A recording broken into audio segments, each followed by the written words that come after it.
अस्सलाम वालेकुम। बिस्मिल्लाहिर्रहमानिर्रहीम। प्रॉपर्टी विजन टीवी के साथ मैं हूं अहमद अकील। आप देख रहे हैं प्रॉपर्टी विजन। इस वक्त जो टैक्स के इश्यूज़ हुए हैं, जो पाकिस्तान में चीज़ें ऊपर नीचे उथाल पुछाल हुई है, एक तो गवर्नमेंट चेंज हुई, जो रजीम चेंज हुई, उसके ऊपर बड़ा प्रोटेस्ट हुआ, बड़े लोगों को मार पड़ी। उसके बाद ये जो हुकूमत आई, इसने आते ही 60 रुपये पेट्रोल बढ़ा दिया, बिजली बढ़ा दी, महंगी कर दी। उसके बाद जो अभी ये जो बजट पेश किया, उसके अंदर रियल एस्टेट के ऊपर बेजा टैक्स लगा दिए। यानी जो टैक्स था 7.5% उसको 15% ले गए, और जो 1% था उसको 2% में कर दिया। नॉन फाइलर के लिए जो 2% था उसको 5% कर दिया। तो ये समझ आती है कि वो लोग कि जो बुनियादी तौर पे दफ्तरों में बैठ के जमा तफरीक करते हैं, तो वो उन्होंने इस तरह सोचा होगा कि भाई अगर 7.5% टैक्स है तो फॉर एग्ज़ाम्पल इसमें हमें 500 अरब आ रहा है, तो हम कर देते हैं 15%, इससे हमें 1000 अरब आ जाएगा। मैं एक मिसाल दे रहा हूँ, लेकिन उनको ये अंदाज़ा नहीं है कि जब आप उसको डबल करेंगे तो वो 500 से भी जाएंगे आप, क्योंकि बिज़नेस में इसी तरह से होता है। अगर आपने एक ही दिन मुर्गी ज़िबा करनी है ना, तो फिर आपको सोने का अंडा वो जो दे रही है वो नहीं देगी। लेकिन मैं समझता हूँ कि क्रेडिट शौकत तरीन को जाता है कि जिन्होंने मईशत को बड़ा अच्छा चलाया था, और अब उनके नाकदीन उनकी तारीफ़ कर रहे हैं कि उन्होंने सही मानों में मईशत को बड़ा, हर तमाम इंडिकेटर्स पॉजिटिव आ गए थे। और वो जो इकनॉमिक सर्वे आया है उसमें तो कोई डिनाई नहीं कर सकता। लेकिन उन्होंने एतराज़ किया कि जो इकॉनमी है वो ना ओवर हीट हो गई थी, तो उन्होंने कहा आपने ना इकॉनमी को ओवर हीट कर दिया है, अब ये इकॉनमी को ठंडा करने लगे हैं। लेकिन इनको अंदाज़ा नहीं कि इकॉनमी को इस तरह ठंडा करते हुए लोगों के चूल्हे ठंडे हो जाएंगे, तो वो लोग तो इनको माफ़ नहीं करेंगे।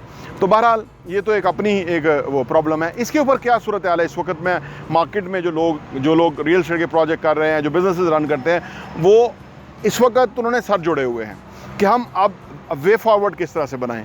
जो भी हुकूमत ने किया है वो तो शायद आने वाले टाइम में थोड़ा वो कम करें, लेकिन एक जो इस वक्त सवाल है कि हम इसको फर्दर हम आगे किस तरह जाएं, क्योंकि कारोबार है तो चलना होता है, क्योंकि उसमें लोगों का रोज़गार है, एम्प्लॉयमेंट है, वो सारा कुछ है।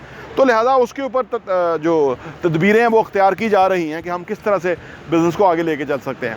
मैं आपको बताऊँ कि आप मेरे से ज़्यादा एक्सपीरियंस्ड होंगे, लेकिन पिछले 30 साल से तो मेरी होश है कि मुझे पता है कि पाकिस्तान में चीज़ें किस किस तरह से हुई। जब भी कोई भी इकदाम यहाँ इस पाकिस्तान में किए गए ना, वो लोगों को मद्देनज़र रख के नहीं किए गए।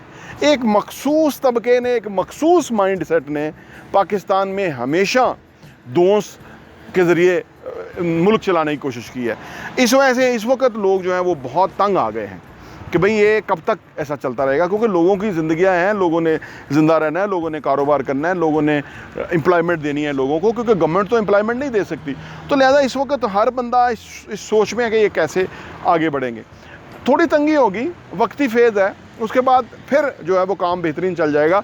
देखिए, हुकूमतों का इफ़ेक्ट क्या होता है हमारी ज़िंदगियों के ऊपर? सिर्फ इतना होता है कि वो ऐसी पॉलिसीज़ देती हैं कि जिसकी वजह से जो एक बड़ा तबका है, यानी ज़्यादा मासेस हैं, उनको फ़ायदा पहुँचे। और अगर वो पॉलिसीज़ ही गलत देना शुरू कर दें या लोगों के इंटरेस्ट से के अगेंस्ट वो पॉलिसीज़ देना शुरू कर दें, तो वो हुकूमत कभी टिका नहीं करती, कभी चला नहीं करती, वो कभी हुकूमत रहा नहीं करती। क्योंकि उसकी वजह ये है कि हुकूमत किसके ऊपर होती है? लोगों के ऊपर होती है ना। इस ज़मीन के ऊपर हुकूमत नहीं होती, लोगों के ऊपर हुकूमत होती है। तो लोगों की विल और लोगों की मर्ज़ी के अगेंस्ट आप ज़्यादा देर नहीं रेजिस्ट कर सकते ना, क्योंकि लोगों की ताकत बहुत बड़ी ताकत होती है। दुनिया में ये मिसालें लोगों ने देख ली हुई हैं। तरक्की याफ्ता दुनिया जो है वो क्यों लोगों के लिए वो पॉलिसी बनाते हैं, वहाँ क्यों उन्होंने एक सिस्टम कर दिया है, वहाँ क्यों उन्होंने जो है वो आम आदमी के इंटरेस्ट के हवाले से मुल्क में डिज़ाइन के लिए, इसलिए लोग चलते रहते हैं। अदरवाइज़ आपने देखा होगा कि ज़रा भी वो ऊपर नीचे करते हैं ना, तो लोग ऐसी तबाही फेरते हैं कि वहाँ मसले हो जाते हैं। तो इसलिए कि वहाँ लोगों की आवाज़ है। अनफॉर्चुनेटली हमारे लोगों की आवाज़ नहीं थी, लेकिन अब क्योंकि सोशल मीडिया है, अब हर बंदे को पता है कि कौन ज़िम्मेदार है, कौन प्रॉब्लम कर रहा है और कौन। तो हमने इस मौजूदा सूरत हाल के अंदर हमने आगे बढ़ना है। पाकिस्तान की आवाम ने आगे बढ़ना है, पाकिस्तान के लोगों ने अपने लिए वे फॉरवर्ड तलाश करना है, और उसके लिए चाहे कुछ भी हो, चाहे इस हुकूमत को हटाना पड़े, तो लोग इससे मना नहीं होंगे। क्योंकि मैं आज कह रहा हूँ ना कि जब हमारा सर्वाइवल ही नहीं होगा, तो फिर किस चीज़ का टैक्स और क्या, कौन सी हुकूमत और कौन वज़ीर आज़म, फिर लोग कभी माना नहीं करते। और वो सूरत हाल जो है ना ये पैदा की जा रही है, जो टैक्सों वगैरह के हवाले से है। इसलिए लोग जो है अभी 1 महीना तक वेट करेंगे। जो मार्केट की सूरत हाल है उस वक्त लोग 1 महीना तक देखेंगे। जिन्होंने ख़रीदारी करनी थी वो ज़रा रुक गए हैं कि भाई 1 महीना हम देख लेते हैं। जिन लोगों ने ज़्यादा बेचना था वो 1 महीना देख लेते हैं क्या होता है। होना कुछ नहीं है। मैंने अर्ज़ किया ना कि इनको स्टेप बैक ही करना पड़ेगा। ये जो बेजा टैक्स लगा दिया इसको ख़त्म करना पड़ेगा। उसी की वजह से जो है ना लोगों का सर्वाइवल है और उसी की वजह से लोगों को एम्प्लॉयमेंट रहेगा, लोगों को रोज़गार मिलता रहेगा। तो बहरहाल थोड़ा हम देख रहे हैं और जो भी इंशाल्लाह करंट और लेटेस्ट सूरत हाल होगी वो आपके साथ हम शेयर करेंगे। इस वक्त मार्केट की सूरत हाल ये है कि मार्केट इस वक्त रुकी हुई है और लोग देख रहे हैं कि कब जो है ना कोई इस जो ये टैक्स की जो ज़ालिमाना पॉलिसीज़ या जो ज़ालिमाना टैक्स लगाए गए हैं इनको रिकनसाइल करें और इनको कम करें। प्रॉपर्टी विजन टीवी देखने का बहुत बहुत शुक्रिया।